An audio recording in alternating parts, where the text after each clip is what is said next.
Aksi pencurian di salah satu hotel di Jalan Pengayoman, Makassar terekam kamera CCTV. Dari rekaman kamera pemantau, pelaku masuk ke dalam hotel mengenakan kaos oblong dan celana pendek.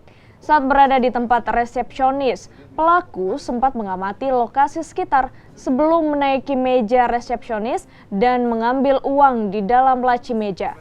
Usai membawa kabur uang hasil curian, pelaku langsung kabur. Tak butuh waktu lama, Resmob Polsek Panakukang menangkap pelaku berikut barang bukti uang 10 juta rupiah. Dari pemeriksaan sementara, pelaku sudah berulang kali melakukan aksi pencurian. Lantaran pelaku masih di bawah umur, penanganannya akan dikoordinasikan dengan pihak pemberdayaan perempuan dan perlindungan anak. Dari keterangan daripada pelaku ini, uang yang merupakan hasil kejahatan itu digunakan untuk membeli kebutuhan sehari-hari dan digunakan untuk bermain PlayStation dan kebutuhan makan minum lainnya.